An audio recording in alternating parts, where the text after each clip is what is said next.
بسم اللہ الرحمن الرحیم۔ السلام علیکم۔ میں پیریڈ پڑھانے کے بعد اپنے کمرے میں داخل ہوا تو وہاں برقعے میں ملبوس ایک عورت کو اپنا منتظر پایا۔ پوچھنے پر اس نے مختصراً اپنا تعارف کرایا اور وقت ضائع کیے بغیر اس نے کہا، میں آپ سے کچھ کہنا چاہتی ہوں۔ جی فرمائیے، میں نے نہایت شائستگی سے کہا۔ میرے پاس وقت بہت کم ہے، وہ لوگ مجھے مار دینا چاہتے ہیں، اس نے اپنا ہاتھ ملتے ہوئے کہا۔ کون لوگ آپ کو مار دینا چاہتے ہیں؟ میں نے نہایت نرمی سے پوچھا۔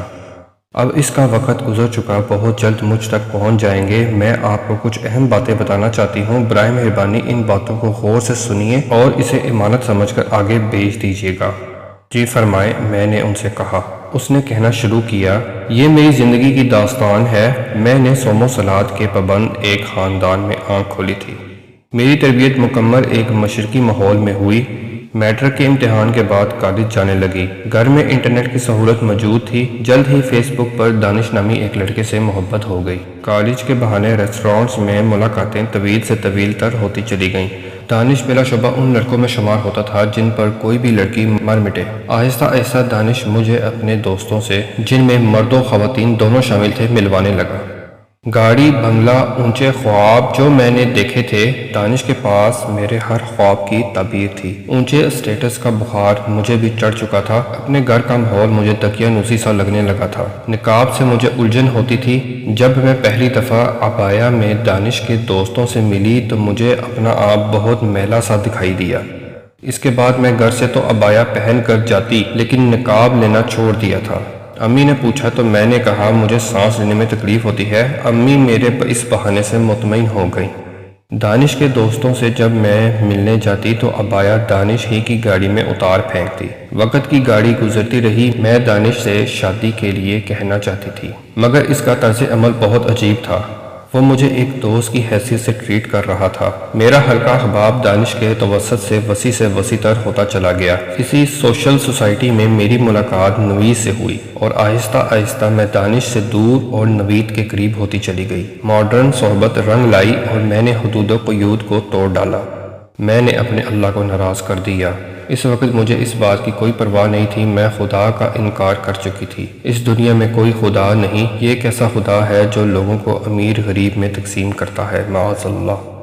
اور ملحدین کے تمام افکار میرے دل و دماغ میں بس چکے تھے۔ لبرلزم کا نشہ سر پر سوار تھا۔ اس مصنوعی آزادی کی فضا میں سانس لینا بہت اچھا لگ رہا تھا۔ نوید کے بعد پھر کوئی گنتی نہیں رہی۔ میں مکمل ملحدہ ہو چکی تھی۔ گھر بار کو خیر آباد کہہ کر ایک اور دوست کے ساتھ اس کا کمرہ شیئر کر لیا تھا۔ ان کی ایک آرگنائزیشن تھی جس کا نام الحاد کی نشر و اشاعت تھی۔ انہوں نے مجھے اس آرگنائزیشن میں ایک اچھا عہدہ، اچھی تنخواہ دی۔ میں نے اس آرگنائزیشن میں رہتے ہوئے تقریباً تمام ہی دنیا کی سیر کی، کبھی ہالینڈ، کبھی انگلینڈ، سنگاپور، ترکی۔ وہ کون سا ملک ہوگا جو میں نے نہ دیکھا ہو۔ اس آرگنائزیشن کے تحت ہی میں نے متعدد حقوق نسواں کانفرنسز کرائیں اور خود بھی شرکت کی۔ ان خواتین کو ہم اس بات پر اکساتے تھے کہ مرد کی غلامی سے نکلو، تم زندگی بھر بچے ہی پالو گی، اپنے ٹیلنٹ کو آزماؤ، دنیا بہت وسیع ہے۔ بات کرتے ہوئے اس کی آنکھوں سے آنسو ٹپکنے لگے۔ کسی کے گھر میں اگر کوئی معمولی خانگی مسئلہ ہوتا تو ایسی عورت تو ہمارا اولین شکار ہوتی، بجائے اس کو سمجھانے کے ہم اس کو خوب ورگلاتے۔ پھر طلاق کے بعد وہ ہماری اس بے حیا سوسائٹی کی ایک روشن خیال ممبر بن جاتی۔ ناجائز پیسہ اور عیاشی کی راہ میں ہمارا سب سے بڑا مخالف مذہب، وہ بھی بالخصوص اسلام ہے۔ نہ ہم خدا کو مانتے اور نہ ہی کسی اخلاقی شرم کو محسوس کرتے ہیں۔ مولویوں، داڑھی، برقع اور اسلام پر تنقید میرا پسندیدہ موضوع تھا۔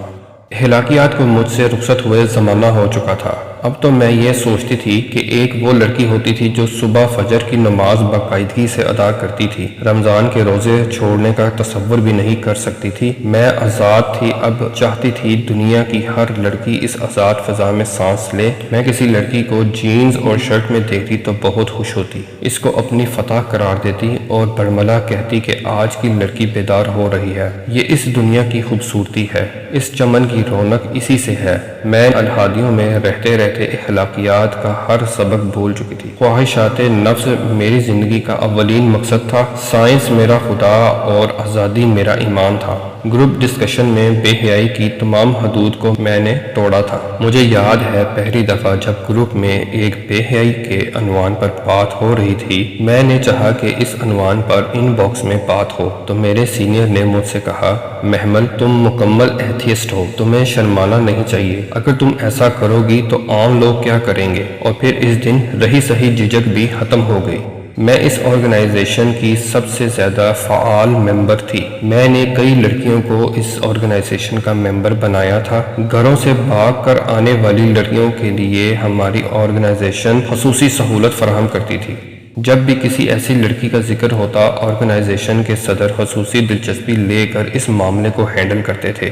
یہ مجھے ہی معلوم تھا کہ وہ ایسا کیوں کرتے ہیں۔ وقت تیز رفتار ٹائر کی طرح اترتا رہا۔ کچھ عرصے بعد مجھے محسوس ہونے لگا کہ اب میری جانب توجہ کم ہو گئی ہے، اور آرگنائزیشن میں کئی عہدے اور نکل آئے جہاں کئی اور خوبصورت لڑکیاں آ چکی تھیں۔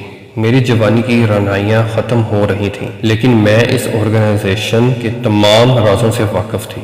اب تو ویسے بھی حقوق نسواں کی بڑی بڑی کانفرنسز میں میری شرکت لازم تھی۔ میرا ایک نام تھا روشن خیال۔ لبرل سوسائٹیز میں لوگ میری مثالیں دیا کرتے تھے۔ ایئرپورٹ کے لانج میں ایک دن میری ملاقات ایک ایسی لڑکی سے ہوئی جو نقاب میں تھی۔ میں اسے اپنا اگلا شکار قرار دے کر اس سے بہت محبت سے ملی۔ اس نے مجھے ایک نظر دیکھا اور کہا، محمد، زندگی کی ہر چیز تمہاری تھی، تمہارے لیے ہی بنی تھی۔ یہ خوشیاں جن کی تلاش میں تم یہاں تک پہنچی ہو تمہارا نصیب تھی۔ بہت جلدی کی تم نے، دنیا تو تباہ کی ہی مگر آخرت بھی برباد کر لی۔ واٹ نانسنس، میں نے غصے سے کہا، تم کون ہو؟ اگلے ہی لمحے میں نے اس کی آواز کو پہچان لیا۔ تم رابعہ تو نہیں ہو؟ ہاں محمد، میں رابعہ ہی ہوں۔ تم نے درست پہچانا۔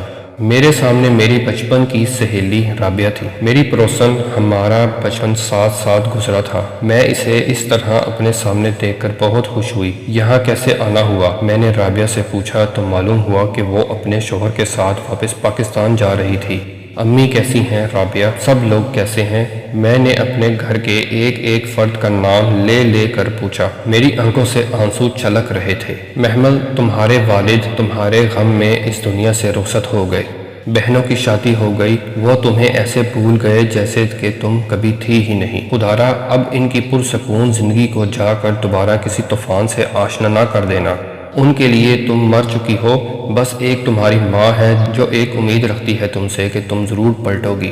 وہ کہتی ہیں، میں نے نعتوں کی لوری دے کر اسے پالا ہے، اسے میں جب دودھ پلاتی تھی تو درود شریف کا ورد میری زبان پر ہوتا تھا۔ میری بیٹی ملحدہ کیسے ہو سکتی ہے؟ بس ان کی بوڑھی آنکھوں میں آج بھی امید کی کرن ہے۔ محمد، یہ جو تمہارے ساتھ ہیں یہ سب درندے ہیں۔ یہ عورت کی آزادی کے نام پر عورت تک پہنچنا چاہتے ہیں۔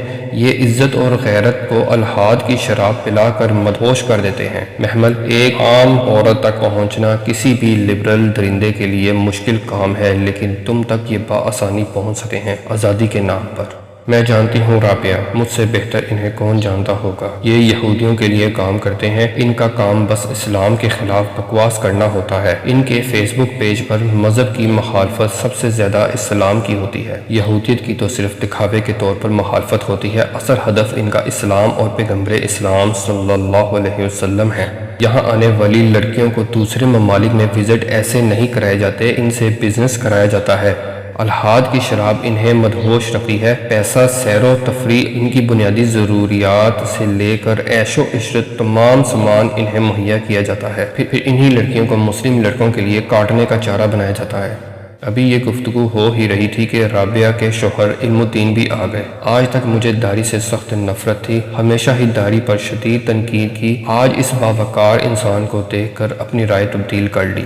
علم الدین نے مجھے ایک دفعہ بھی نظر اٹھا کر نہیں دیکھا تھا۔ میں مردوں کی فطرت سے بخوبی آگاہ تھی۔ علم الدین کو عورت کی عزت کرنا آتی تھی۔ عورتوں کی عزت کرنا اسلام نے ہی تو سکھایا ہے، ورنہ ان روشن خیالوں نے تو عورت کو مال تجارت بنا دیا ہے۔ محمل، دیر نہیں ہوئی، واپس پلٹ جاؤ، سچی توبہ کر لو۔ وہ اپنے بندوں سے بہت محبت کرتا ہے، تمہارے لیے راہیں کھول دے گا۔ تم واپس آ جاؤ، کہیں بہت دیر نہ ہو جائے۔ اس دن میں اس کے کندھے سے لگ کر بہت روئی۔ میرے اندر آنے والی تبدیلی کو جلد ہی میری آرگنائزیشن نے نوٹ کر لیا۔ ایک دن میں نے جذبات میں آ کر ان کو خوب سنائی۔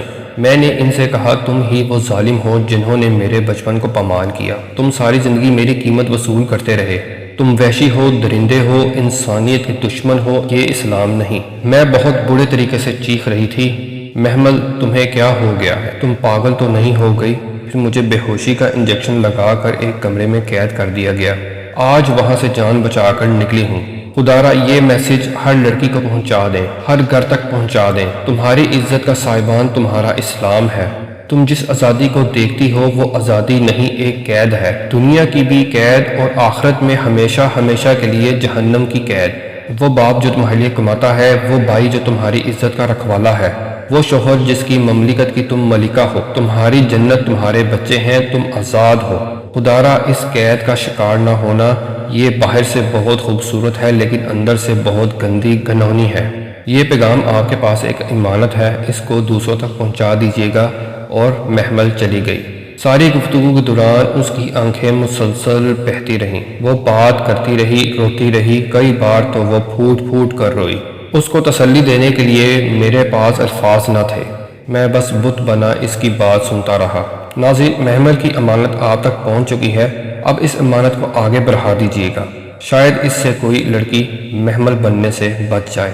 ویڈیو پسند آنے کی صورت میں لائک کیجئے، پاک نالج کو ضرور سبسکرائب کیجئے، کمنٹس میں اپنی رائے کا اظہار ضرور کیجئے۔ ویڈیو دیکھنے کا شکریہ، ملتے ہیں اگلی ویڈیو کے ساتھ، اللہ حافظ۔